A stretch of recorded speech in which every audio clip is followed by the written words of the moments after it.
بسم اللہ الرحمن الرحیم. میرا دل بہت زیادہ غم زدہ ہے آج. بہت افسوس، بہت دکھ اور تکلیف کی کیفیت ہے، کیونکہ پاکستان کے ایک علاقے میں، پہاڑی علاقے میں، تقریباً 8 کے قریب بچے جو ہیں وہ اسکول جا رہے تھے صبح 7:45 پہ، ہر بچے کی طرح، کیونکہ 8 بجے اسکول لگ جاتا ہے. ایک پہاڑی سے دوسری پہاڑی پہ وہ بچے اسکول جاتے تھے، اور کیونکہ ایک پہاڑی سے دوسری پہاڑی تک کنیکشن روڈز کے ذریعے میسر نہیں تھی، تو چیئر لفٹ کا روزانہ صبح استعمال کیا جاتا تھا، یعنی چیئر لفٹ پہ 8 افراد بیٹھ کے جایا کرتے تھے. ہمارے بچوں کی طرح وہ بچے بھی صبح ناشتہ کر کے تیار ہو کے ماؤں کو جپیاں ڈال کے اسکول گئے ہوں گے. چیئر لفٹ میں جب بیٹھے ہیں، ایک پہاڑی سے دوسری پہاڑی تک جانے لگے ہیں اسکول تک، تو 7:45 پہ چیئر لفٹ کی ایک رسی ٹوٹ گئی. 2000 فٹ کی بلندی پہ پہاڑوں کے درمیان وہ 8 ماؤں کے بچے لٹکے ہوئے ہیں ہوا میں، جن میں سے ایک دل کا مریض ہے، وہ صبح سے بے ہوش ہے. 2 اساتذہ ہیں ان میں سے، اور جو باقی بچے ہیں وہ ان کی عمر 8 9 10 سال ہے. اور کیونکہ میری اپنی بھی بیٹی کی عمر 9 سال ہے اور میرا اپنا بیٹا بھی 8 سال ہے، تو میں بہت زیادہ فیل کر سکتی ہوں کیونکہ میں ماں ہوں. اور اب رات کے 8 بج رہے ہیں، 12 گھنٹے وہ معصوم بچے ہوا میں لٹکتے رہے. آج کل کیونکہ اسمارٹ ٹی ویز ہیں، ابھی تک ان کو ریسکیو نہیں کیا جا سکا. آج کل کیونکہ ہم لوگ اسمارٹ ٹی وی یوز کرتے ہیں، زیادہ تر لوگ یوٹیوب یوز کرتے ہیں، نیٹ فلکس یوز کرتے ہیں ٹی وی پہ، اور لوگوں کے گھر میں اتنی زیادہ کیبل نہیں ہوتی جتنی پہلے ہوا کرتی تھی. کیبل کا استعمال، نیوز کا استعمال اب اس طرح نہیں ہے. اب سوشل میڈیا پہ ہم نیوز دیکھتے ہیں. تو یہ ویڈیو بنانے کا مقصد جو ہے، اس طرف میں آتی ہوں. سارے گاؤں کے لوگ 2 پہاڑیوں کے نیچے جمع ہیں اور اپنی اپنی طرف سے نیچے چادریں بچھا رہے ہیں. ان کو یہ لگ رہا ہے کہ 2000 فٹ کی بلندی سے اگر وہ چیئر لفٹ نیچے گر جاتی ہے تو ہم ان کو بچا لیں گے. یہ ایک انسانی ہمدردی کا جذبہ ہے، یہ انسانی ہمدردی کی معصومیت ہے. فوج گئی ہے، فوج نے کوشش کی ہے. ہیلی کاپٹر کا جو پنکھا ہوتا ہے، اس کی ہوا کی وجہ سے، کیونکہ اب چیئر لفٹ ایک ہی تار پہ لٹک رہی ہے، جو 2 تاریں وزن اٹھاتی تھیں اب وہ ایک ہی تار اٹھا رہی ہے،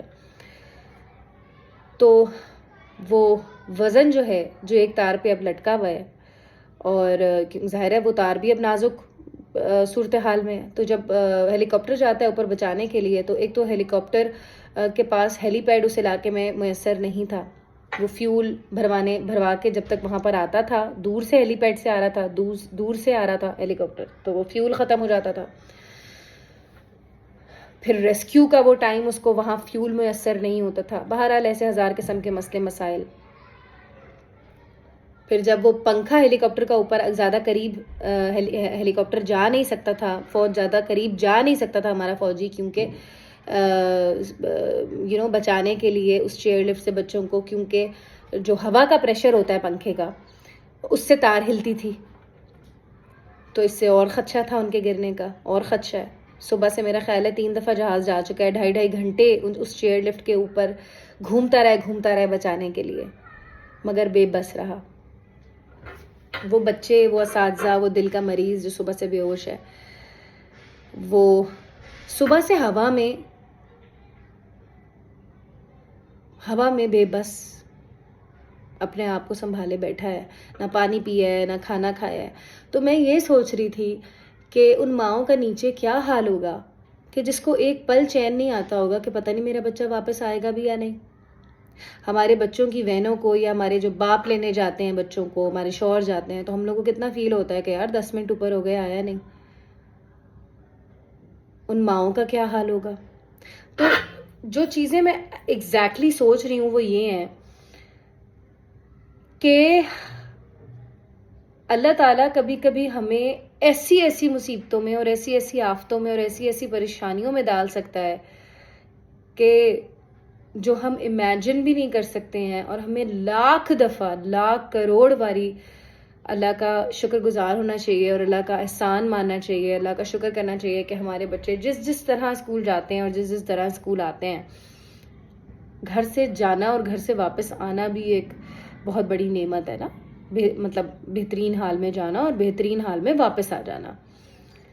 آپ سب جو جس نے اس ویڈیو کو دیکھا وہ ان بچوں کے لیے دعا کریں, ان ماؤں کے لیے دعا کریں, وہ بچے جلدی سے کوئی طریقہ ایسا, کوئی سبب ایسا بن جائے کہ وہ بچے جلدی سے واپس آ جائیں اور ان کی ماؤں کو سکون مل جائے, ان کی ماؤں کی دھڑکنوں کو, ان کے ماؤں کے دلوں کو سکون مل جائے کہ ان کے لال واپس آ جائیں. اور میں یہ سوچ رہی تھی کہ اگر جو ہمارے مختلف جو ادارے ہیں وہ پلان کر رہے ہیں کہ بھئی کس طریقے سے اس چیئر لفٹ کو بچایا جا سکتا ہے اور اس میں موجود بچوں کو بچایا جا سکتا ہے. میں صبح سے نیوز دیکھ میں نے سارا دن گھر کا کوئی کام نہیں کیا کیونکہ مجھے ایک پل بھی چین نہیں آ رہا تھا اور میں دعائیں کر رہی تھی اور دیکھ رہی تھی اپڈیٹس وغیرہ. تو میں بس اللہ سے یہ دعا کر رہی تھی کہ اللہ تعالیٰ 7 بجے سے پہلے ان کا ریسکیو ہو جائے, کیونکہ 7 بجے وہاں پہ روشنی, پہاڑوں کے درمیان کون سی روشنی ہے, شکر الحمدللہ وہاں پہ تو کوئی لائٹ بھی نہیں ہے, اندھیرا گھپ ہو گیا. اب آپ یہ دیکھیں کہ 8 تو بج گئے ہیں, وہاں تو گھپ اندھیرا ہے.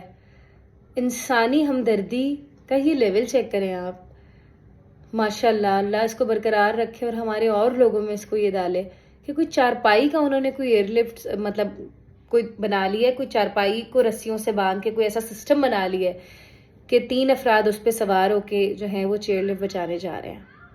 اور ایک بندے کی ویڈیو میں نے دیکھی, ایک بندے کا آپ ہمدردی کا لیول چیک کریں کہ وہ تنہا بندہ جو ہے وہ چیئر لفٹ کی ایک رسی جو رہ گئی ہے, حالانکہ یہ خدشہ ہے کہ وہ رسی کبھی بھی گر سکتی ہے کیونکہ وہ وزن اٹھا رہی ہے جو 2 رسیاں اٹھاتی ہیں, وہ ایک بندہ تنہا جو ہے وہ لٹک کے اس پہ جا رہا ہے اور بڑی مشکل سے اس نے آدھی مسافت طے کی, مگر کیونکہ پہاڑوں کی جو 2000 فٹ کی بلندی پہ سانس کا مسئلہ ہوتا ہے, آکسیجن کا مسئلہ ہوتا ہے, تو وہ واپس آگے آدھے راستے سے. اب 2 لوگ اور جا رہے ہیں گاؤں کے.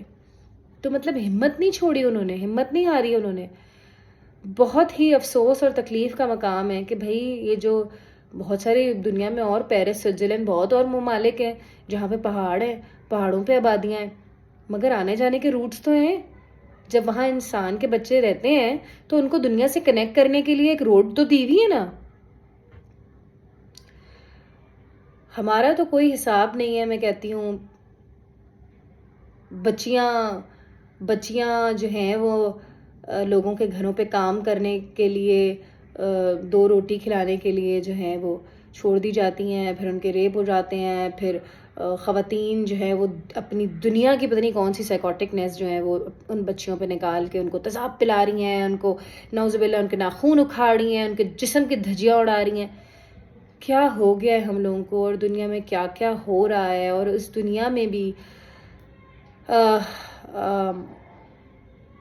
احساس ہمدردی ہے لوگوں کے دلوں میں. بس آپ لوگ شکر کریں, اور جب بھی یہ واقعات دیکھیں, جب بھی یہ چیزیں دیکھیں, تو آپ لوگ شکر کیا کریں اللہ تعالیٰ سے کہ اللہ نے بہت ناگہانی آفات سے بچایا ہوا ہے, اللہ تعالیٰ نے بہت تکلیفوں سے بچایا ہوا ہے. ایسی میں لوگوں کی تکلیفیں دیکھتی ہوں, ایسی میں لوگوں کی کہانیاں دیکھتی ہوں, کیونکہ اللہ نے مجھے کام بھی ایسا دیا ہوا ہے. میں مینٹل تھراپیز کرتی ہوں لوگوں کی. دنیا کے ہر ملک سے میرے پاس لوگوں کی کالز آتی ہیں. میں آن لائن تھراپی سیشنز کرتی ہوں. آپ یقین کریں کہ دنیا کے ہر حصے میں اللہ تعالیٰ نے ایسی تکلیف دہ کہانیاں لکھی ہوئی ہیں اور بنائی ہوئی ہیں کہ اگر ہم وہ سن لیں, اور کیونکہ میں تو سنتی رہتی ہوں, تو مجھے تو میرا کام ہی اللہ نے یہ دیا ہوا ہے, تو مجھے تو محسوس ہوتا ہے کہ ہم تو بہترین حالت میں ہیں, ہمارے اوپر تو کوئی آزمائش ہی نہیں ہے, اور اس پہ بھی اگر ہم اللہ کا شکر نہ ادا کریں تو میں کہتی ہوں کہ فضول ہے زندگی. پھر بہرحال دل میں بہت ساری باتیں صبح سے گھوم رہی تھیں, اور میں نے کہا کہ میں اس پیغام تک کو جتنے لوگوں تک ہو سکتا ہے میں پہنچاؤں, کہ اللہ سے دعا کریں کہ اللہ ہر ناگہانی آفت سے ہمیں محفوظ رکھے, شیطان کے شر سے, فتنہ فساد سے محفوظ رکھے. اللہ تعالیٰ ہمیں گرم ہوا نہ لگنے دے, اللہ تعالیٰ ہمیں آزمائش میں کبھی نہ ڈالے, کیونکہ ہم بہت کمزور ہیں. بے شک آزمائشیں اپنی پیاروں کی ہوتی ہیں, مگر ہم اتنے کمزور ہیں کہ اللہ ہمارے لیے آسانیاں پیدا کر بس. ہمارے لیے بس آسانیاں پیدا کر، ہم پہ اپنی رحمت کے دروازے کھول دے، ہمیں اپنی خاص رحمت میں، خاص برکت میں رکھ، اللہ اور رسول کی خاص رحمت میں ہم لوگ رہیں، ہم سب میں پیار محبت اتفاق اور فرما برداری ہو، ایک دوسرے کی محبتیں ہوں، اور جن دنیا داریوں میں ہم لوگ لگے ہوئے ہیں اور بس ہم دوسروں کے غموں کو دیکھیں اور ہم دوسروں کے غموں کو سوچیں اور ہم ان کو مٹانے کی کوشش کریں اور ہم ان کی مدد کرنے کی کوشش کریں، چاہے وہ جتنا چھوٹا لیول ہو، چاہے وہ جتنا بڑا لیول ہو، ان بچوں کے لیے، ان کی ماؤں کے لیے دعا کریں، اللہ تعالیٰ کوئی معجزہ کر دے کہ وہ بچے واپس گھر آ جائیں، آمین اللہم آمین۔